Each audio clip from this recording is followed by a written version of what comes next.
అందరికీ నమస్కారాలండి. హాయ్, నేను మీ సంజన. ముందుగా మన power star DCM Pawan Kalyan కు పుట్టినరోజు శుభాకాంక్షలు చెప్పేసుకుందామా? Happy birthday power star DCM sir. మీరు ఇంకా మమ్మల్ని ఫుల్గా ఎంటర్టైన్ చేయాలని కోరుకుంటున్నామండి. ఈ విషయంలో మీరు మాత్రం అస్సలు తగ్గమాకండి, సరేనా? ఇప్పుడు నేను పట్టుకొచ్చేసిన విశేషాలేంటో చూసేద్దామా? ఇంకెందుకు లేటు, ఇంకా ఎంటర్ అయిపోదాం. ఆయనేమో చాలా సింపుల్గా ఉంటారండి, అభిమానులేమో ఆయన్ను దేవుడు అనేస్తారండి. ఆయన మాత్రం సిగ్గుపడిపోయి ఓ నవ్వు నవ్వేస్తారండి. ఇప్పుడు ఇదంతా ఎందుకంటారా? హాయ్, అక్కడికే వచ్చేస్తున్నానండి. ఫ్యాన్స్ అంటే ఏం చేస్తారు?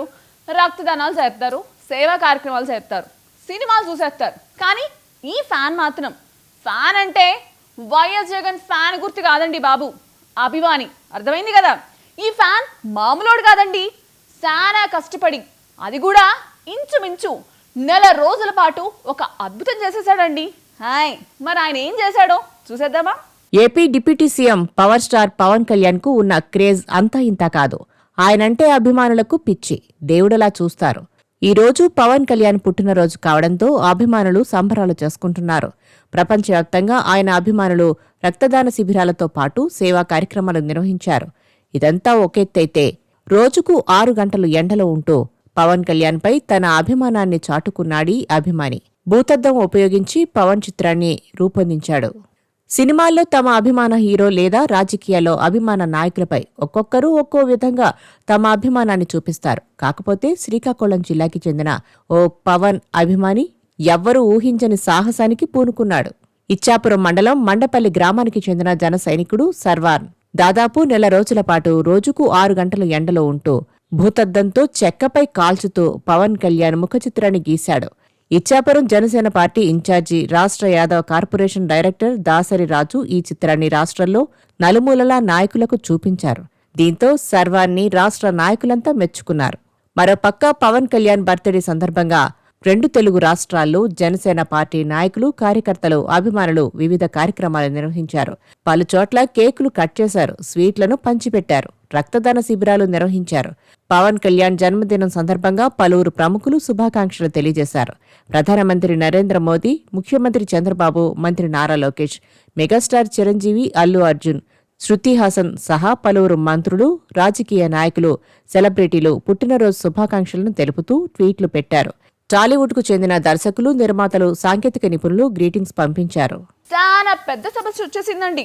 వాళ్ళిద్దరూ ఏదో గురు శిష్యుడు అనుకుంటే ఇప్పుడు ఎగస్ పార్టీ వాళ్ళకు ఛాన్స్ ఇచ్చేసినట్టు ఆ శిష్యుడు మాట్లాడడం ఆంధ్రప్రదేశ్లోని అధికార పార్టీ వాళ్ళకు పెద్ద తలనొప్పి తీసుకొచ్చేసిందండి. ఎగస్ పార్టీ వాళ్ళు అదట్టుకుని పండగ చేసుకుంటున్నారండి. ఇంతకీ ఆ శిష్యుడు ఏం ఉద్దేశంతో మాట్లాడారో, అందుకు ఆ గురువు ఎంత ఫీల్ అయ్యారో, అసలు ఫీల్ అయ్యారో లేదో, మధ్యలో ఎగస్ పార్టీ వాళ్ళు మాత్రం సోషల్ మీడియాలో తెగ హడావుడి చేసేస్తున్నారండి. ఇంతకీ ఆ గురు శిష్యులు ఎవరు? ఆ కామెంటింగ్లేంటో మీరే చూడండి.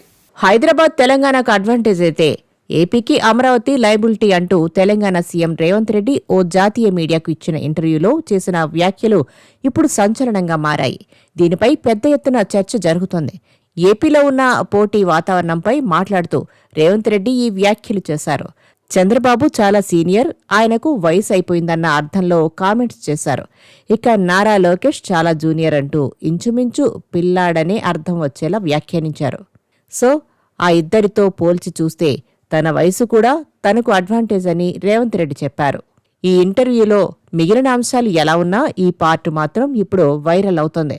రేవంత్ వ్యాఖ్యలపై టీడీపీ నాయకులు, అభిమానులు కసుబుసులాడుతున్నారు.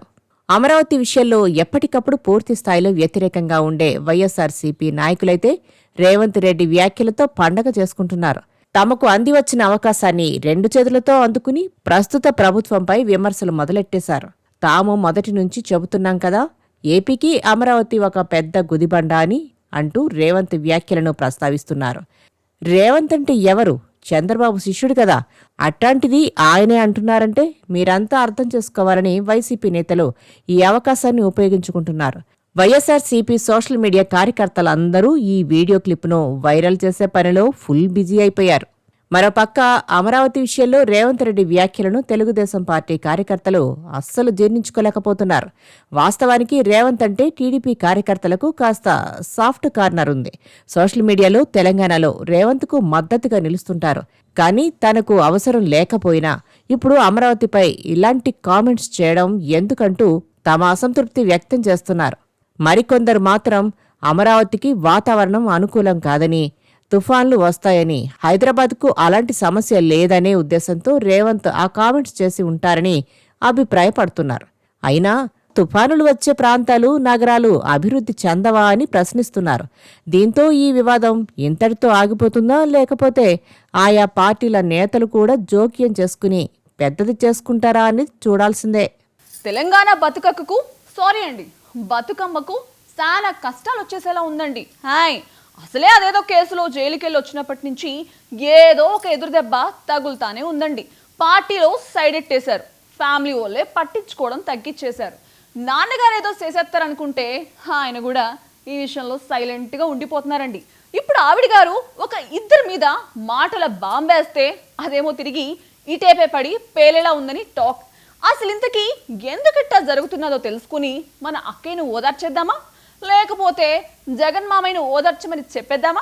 తెలంగాణ రాజకీయాల్లో వేడి రాజుకుంది. తెలంగాణ జాగృతి అధ్యక్షురాలు కవిత చేసిన వ్యాఖ్యలు ఇప్పుడు సంచలనం రేపుతున్నాయి. మాజీ మంత్రి హరీష్ రావు, మాజీ ఎంపీ సంతోష్ తనపై ఎన్నో కుట్రలు చేశారని, అయినా పార్టీ బాగు కోసం తానెప్పుడూ నోరు మెదపలేదంటూ ఫీలైపోయారు. హరీష్ రావు, సంతోష్ వెనుక రేవంత్ రెడ్డి ఉన్నారంటూ షాకింగ్ ఆరోపణలు చేశారు. వారి మధ్య లోపాయికారి ఒప్పందం ఉందని దుయ్యబట్టారు. అందుకే రేవంత్ రెడ్డి వారిద్దరినీ ఏమీ అనడం లేదన్నారు. ఇప్పుడు ఈ వ్యాఖ్యలు రాష్ట్ర రాజకీయాల్లో పెద్ద చర్చకు దారితీసింది. కాళేశ్వరంలో చిన్న భాగం కుంగిపోతే మొత్తం ప్రాజెక్టు పోయిందని రాద్ధాంతం చేస్తున్నారని కవిత ఆగ్రహం వ్యక్తం చేశారు. తన తండ్రి కేసీఆర్ పక్కనున్న కొందరు చేస్తున్న పనుల వల్లే ఆయనకు చెడ్డ పేరు వస్తుందని కవిత విమర్శించారు. 5 ఏళ్ల పాటు ఇరిగేషన్ శాఖ మంత్రిగా పనిచేసిన హరీష్ రావు పాత్ర లేదా అని ప్రశ్నించారు.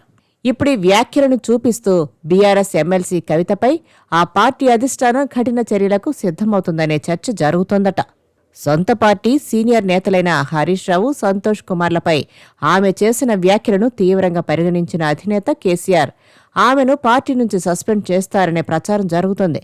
కవిత మీడియా సమావేశం అనంతరం కేసీఆర్ తన ఎర్రవల్లి ఫామ్ హౌస్లో పార్టీ ముఖ్య నేతలతో అత్యవసర సమావేశమయ్యారు. కవితను పార్టీలో కొనసాగిస్తే ప్రతిపక్షాలకు ఆయుధమిచ్చినట్టే అవుతుందనే అభిప్రాయం ఆ సమావేశంలో వ్యక్తమైందని అంటున్నారు. ఈ పరిణామాల నేపథ్యంలో పార్టీ యంత్రాంగం ఇప్పటికే కవితను దూరం పెట్టే చర్యలు ప్రారంభించింది.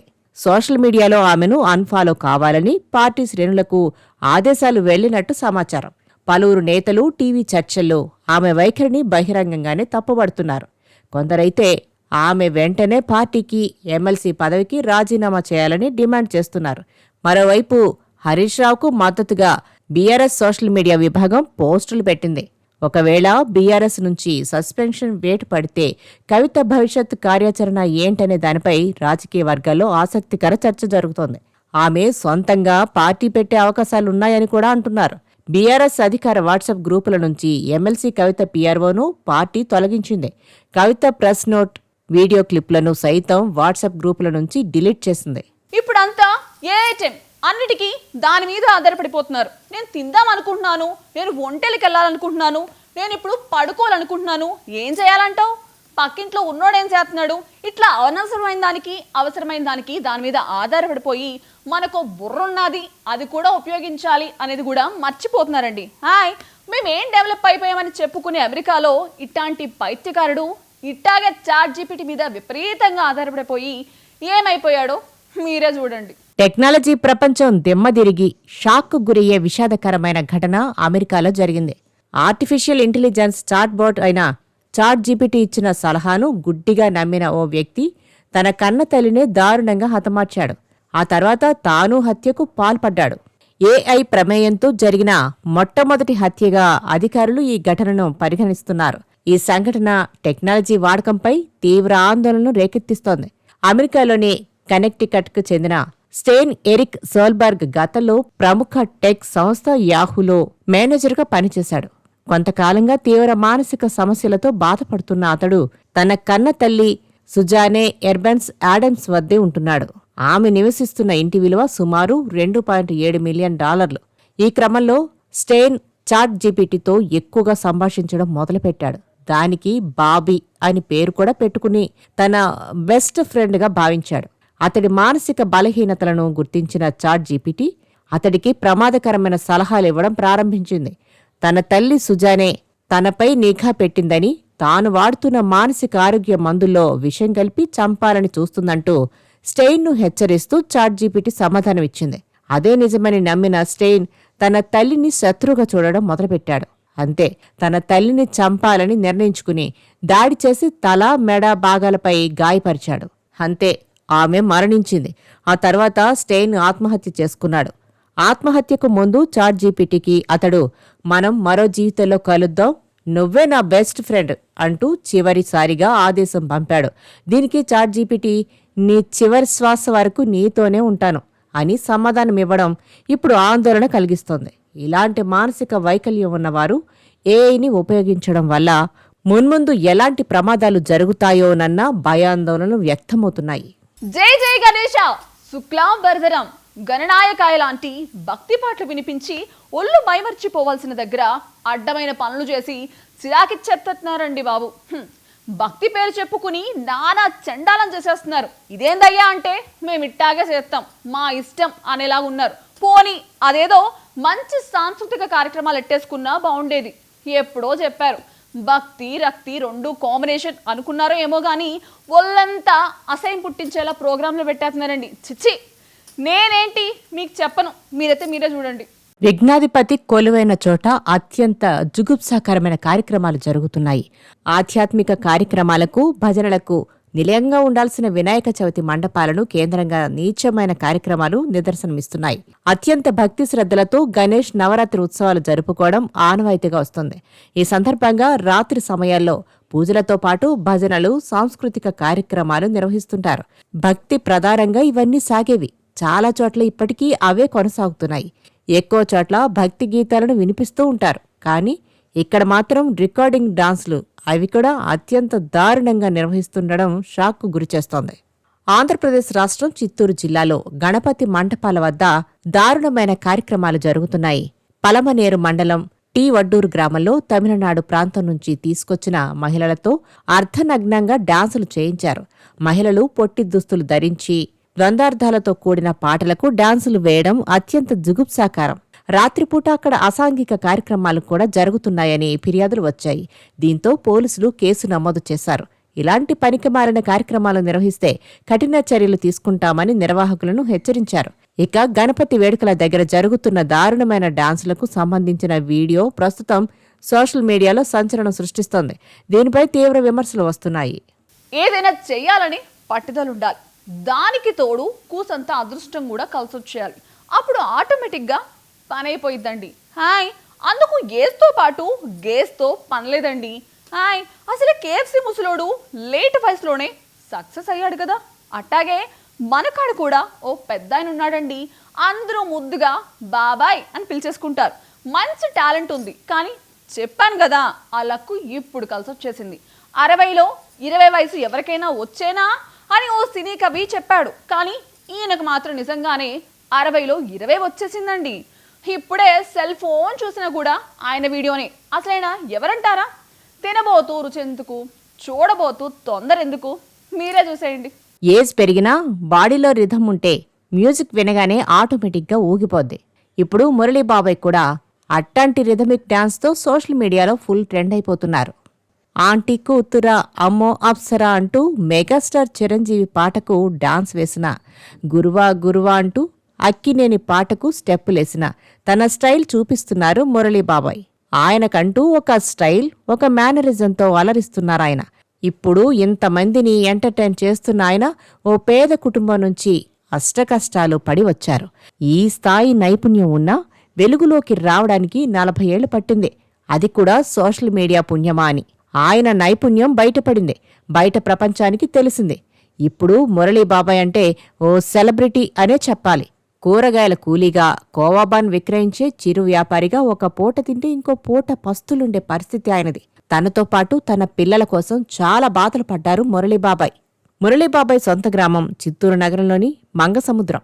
నిరుపేద కుటుంబంలో జన్మించిన ఆయన 7వ తరగతి వరకు చదువుకున్నారు. చిన్నప్పటి నుంచి ఆయనకు డాన్స్ అంటే చాలా ఇష్టం. చిత్తూరు, నెల్లూరు, చెన్నై ప్రాంతాల్లో తిరిగారు. దురదృష్టవశాత్తు తన 20వ ఏట ప్రమాదంలో గాయపడి ఇంటి వద్దనే ఉండిపోయారు. అలా డాన్స్పై ఆసక్తి ఉన్న కుటుంబం కోసం కూరగాయల వ్యాపారిగా మారారు.